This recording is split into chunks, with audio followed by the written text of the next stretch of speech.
Hi, welcome to this webinar looking at what business can learn from the coronavirus pandemic and its legacy, brought to you by Telegraph Spark and SAP Concur.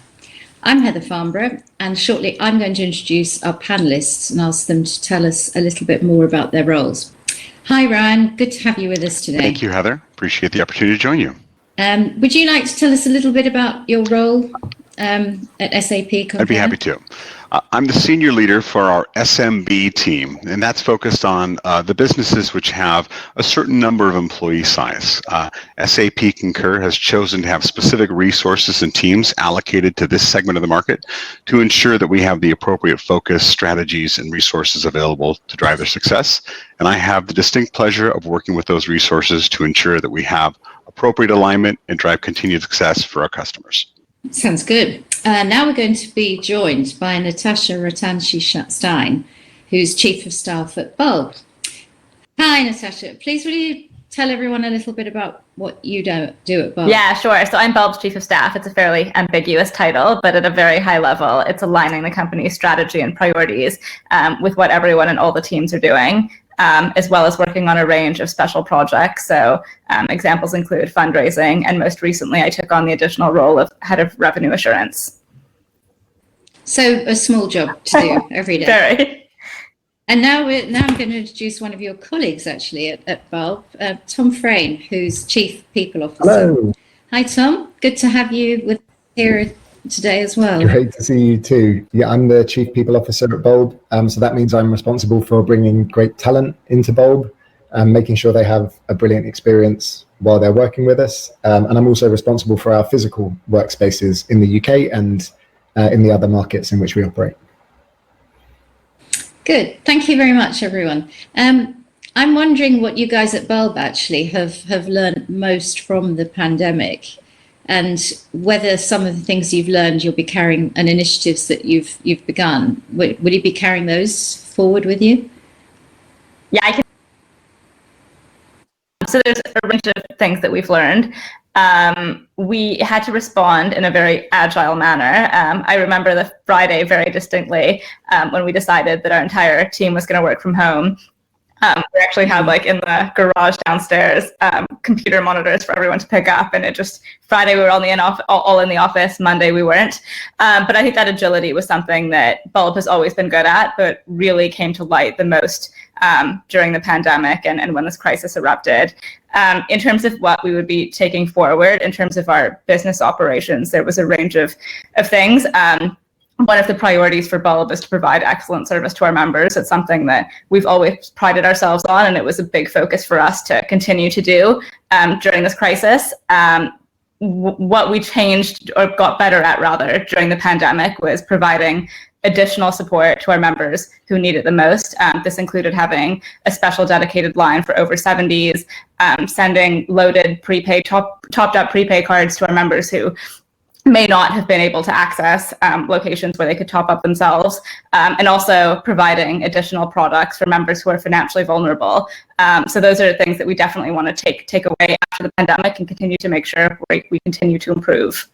So actually quite an emphasis on customer service. Absolutely. It sounds like what you're saying. Something that also I'm guessing Ryan may well have a view on here. You mentioned your packages for more vulnerable members who might have problems meeting their payments and so on. I'm just wondering, what kind of tools and technology finance teams may well need going forward, because it seems to me we're going to be stuck in lockdowns, post-lockdowns, mini lockdowns, whatever, and uncertainty for quite a long time. So in future, how do you think the role of finance will change, and what do you think businesses might need a bit more of? Big question. Is that a question for me, Heather, or would you like the Bulb team? Yeah, I think probably both or Bulb and you, Ryan, would probably have a view on that. I'll be happy to start, and Natasha, then I'd love your opinion as well. So SAP Concur, we offer 3 core solutions that are all integrated together. We offer a travel solution that helps companies book and manage the travel on behalf of their employees, so how they create a wonderful experience. I'm sure Tom would care deeply about that as well. How they manage their expense claims and submit and be reimbursed for expenses they've incurred on behalf of the company. And then lastly, in an area that we've seen great interest recently, is our Invoice tool, which helps companies capture, process, and pay their vendor invoices. And that's really been an area that we've seen have a significant change as the coronavirus pandemic has played out. Obviously, corporate travel has decreased and employees are at home, and so there are less expense claims happening. But that doesn't mean that businesses have stopped running altogether, and managing your relationships with your vendors to ensure that you've captured those invoices that need to be paid, that you have visibility from your finance team's perspective into what invoices need to be paid. And in the unfortunate circumstance where individuals have had to work remotely and prioritize, having the ability to route those approvals in a system that gives them a holistic view of all of that spend has been really important for our SMBs that we work with. So one of the things that I would say we've seen change in how we're helping finance leaders today is providing them tools that help them capture, process, and pay those invoices so that they can manage those relationships with their suppliers. Because I guess all that side of the business, which may well have been done in the office, albeit in a very digital way, had to go home. That's right. We have heard a lot of stories about customers that have had to drive back to the office to pick up those invoices, only to then manually key them in. And those aren't fun conversations to have about an invoice that's been sitting around for weeks that now needs to be paid immediately. No. So emphasis on invoicing, and presumably in a pandemic when economic conditions are tough, I imagine chasing invoices, checking your payment flow, all that kind of thing as well. That's right. You want to pay the ones early that you can get discounts on when you have the cash available, and the ones that you can wait and pay the longest, those are ones that you want to have an opportunity to know when's the last possible day I can pay this bill to ensure that I have cash to run my business and care for all of my employees. Natasha, I'm wondering about you as well, what tools you found useful. And thank you, by the way, to Steve, who's posted a question to us asking what kind of tech tools you both think have been particularly useful. I think this could be a subject in which many of our listeners and viewers are interested. Yeah, so from our perspective, we, not being in the office, we had to quickly evaluate what spending we were doing that we had to cut down on as a result of just not being there physically, which Tom, I think, is probably a better place to provide a lot more detail on. But then I think from a cash management perspective, we also have business customers who, like us, weren't on premises. And so that was something that we had to deal with, and being able to provide them with payment plans where they weren't using the energy that they previously were, and making sure we were adjusting that accordingly. But then where their finances were hit, making sure we were providing them with the adequate level of support and help to be able to weather the storm. In terms of our response, it wasn't a very rapid response. Around tools, we found most helpful. Tom, actually, maybe I can probably hop in and talk here. So, I mean, I back up what Natasha said about cost. All businesses are really focused on cost at the moment. At Bold, we've always been focused on cost because we want to deliver a great product to our members for the best rate that we possibly can.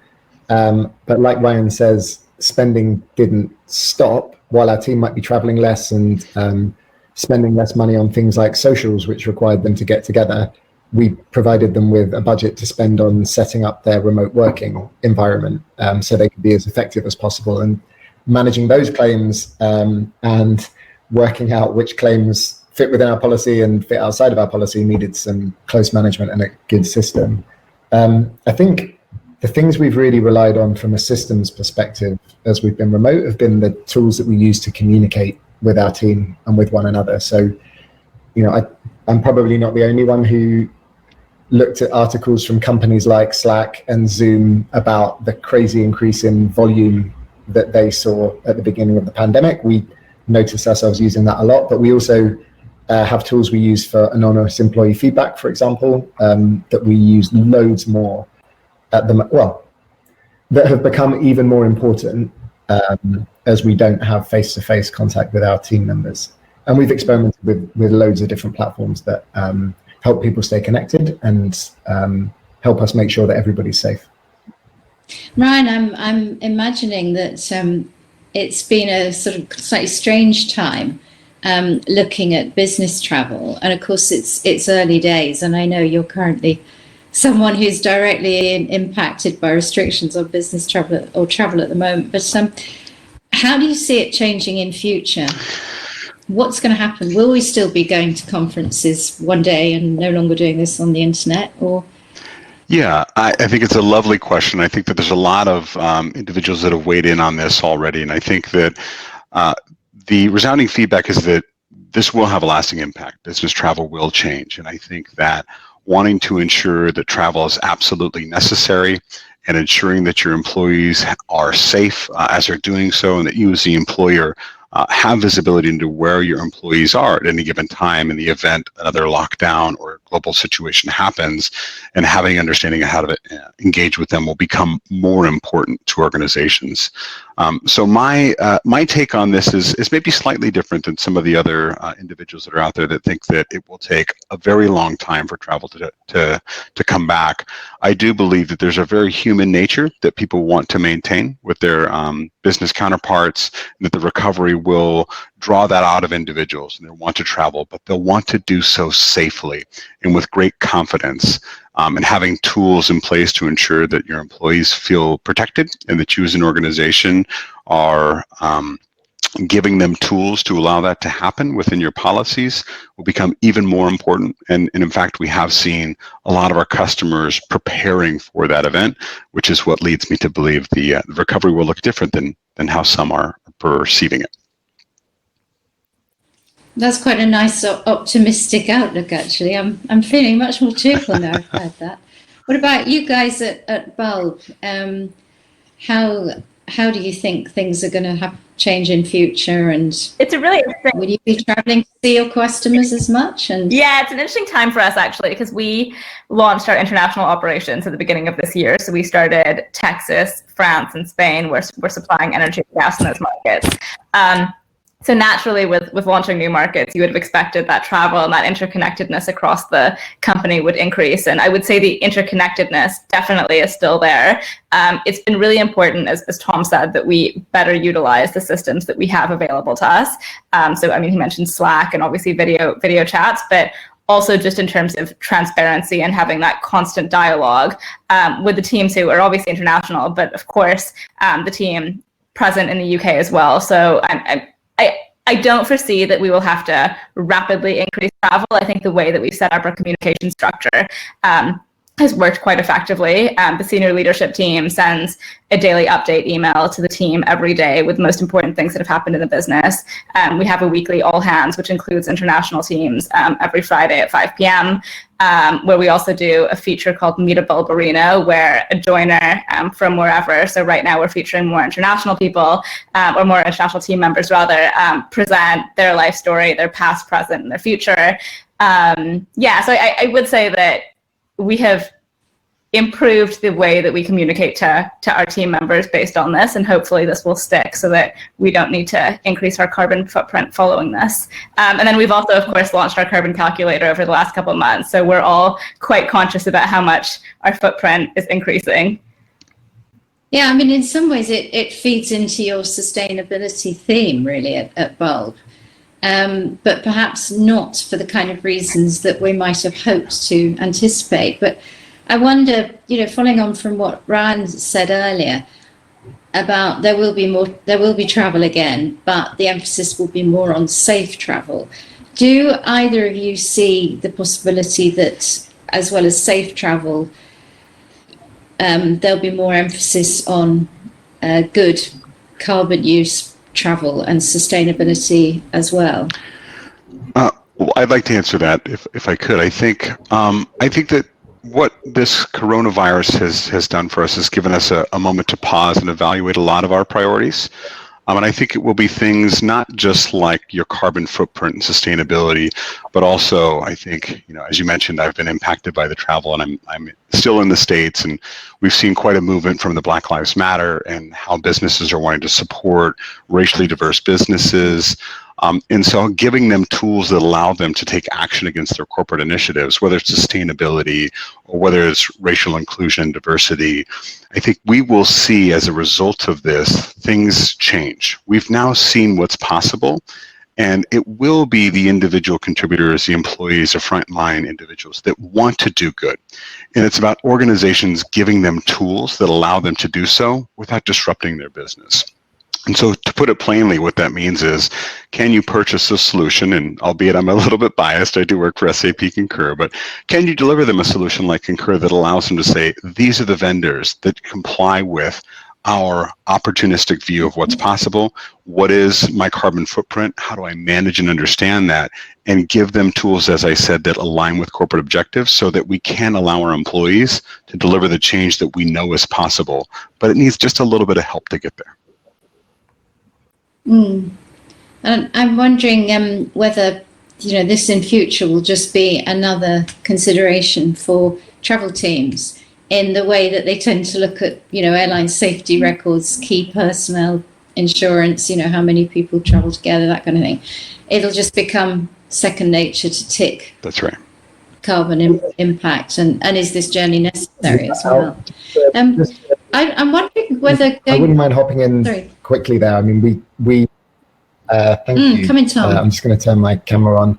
We think it's really important that businesses report on and measure their carbon impact. And as we come through this recovery, which hopefully is going to be a green recovery, that businesses do more in terms of being transparent. We have a commitment to get to net zero as quickly as we possibly can. We want to see other businesses doing that. Of course, corporate travel is going to be part of the future. Human beings want to stay connected, but then making sure that you're looking at where you can take carbon out of your supply chain elsewhere and where you can offset. As Natasha said, that's a tool that we offer to our members that we'd love to see more people take up. We think that's going to be a really important part of the recovery. Mm.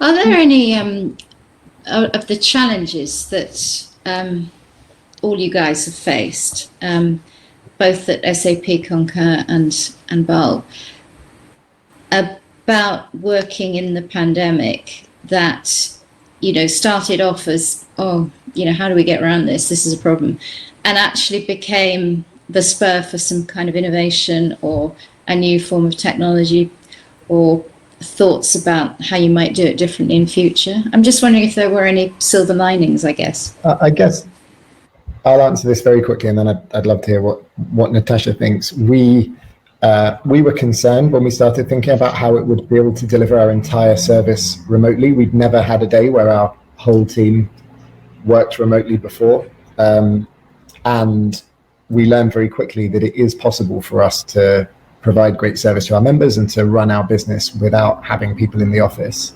And I think that gives us loads of opportunities in the future about how we choose to structure work, about how we choose to structure our teams. I do think we're also noticing what an important part the office is to building a strong culture and to learning. We've had 150 team members we've onboarded virtually. It would have been inconceivable to me at the start of the year that we would be onboarding team members virtually, let alone to do 150. So knowing now that that's something we can do and that those team members have had a good experience does open up new possibilities for us. But we are also really looking forward to getting back to office working, because we think there are great learning effects and there are great kind of cultural benefits from being together. And I guess that's kind of back to what Ryan was saying about why travel will continue. Yeah. Ryan, I'm wondering whether the pandemic had a silver lining for you at SAP Concur. Well, at SAP Concur, I think it's highlighted for us the importance of a couple things and how we serve our customer base. The first of which is data. We have a solution that is, integrated across 3 core services, whether it's travel, expense, or invoices and how you pay them, in being able to show customers the nuanced data into where their spend is occurring, help them understand how other organizations are dealing with that. That data component has been really important for our client success managers to partner with our organizations and provide them that information to show them, you know, in essence, what is happening in your organization, and drive a different conversation into what may be possible to help them steer their organization through this. So that's the first point. Data has become a very important conversation, which was already important, but is now even more so. I would say the second part, which is a bit more of a silver lining part for this, has become the evolution of the digital transformation, which is just a fancy way of saying, you know, once you digitize your claims and your invoices and all of these documents that used to be manual before, what else becomes possible?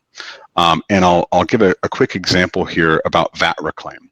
You know, a lot of companies, and what our studies have shown, as much as 70 to 80% of SMBs don't reclaim all of the VAT that they're able to, because the process was too manual and unforeseen.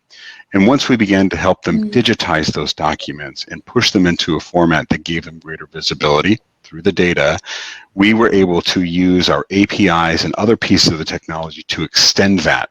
And so VAT reclaim is an idea that how we capture invoices and expense claims and then pass that over to other third parties where it is their specialty to help organizations reclaim VAT has been a tremendous success story for a lot of our customers that have had the time to hit pause and find ways to look for existing money within their organization to level up. So I would say data has been really important to share those insights, and then digital transformation, understanding what you can do with your data once it's in a certain format. What about you, Natasha? Have you? Yeah, I think Tom really well covered how we hit the silver lining towards how our team has responded in working remotely across the team. I think the other important stakeholder is, of course, our customers. And there have been a couple silver linings, especially in terms of product. So I spoke earlier around member service and having tailored service for different constituents of our member base, including those who are financially vulnerable. The other thing that I've been super excited about is that for our members with smart meters, we've provided them with smart usage graphs, which I thought have been great, especially at this time where more and more people are at home, they're using more energy. There's a lack of transparency around how they're using it and how much, for instance, turning on a kettle contributes. So while we've done a lot of work around providing energy saving advice, we feel like those charts are really, really exciting in providing disaggregated data to our members. Yeah, and when you're at home, you become much more conscious of the energy because you see that meter every hour. I know the feeling.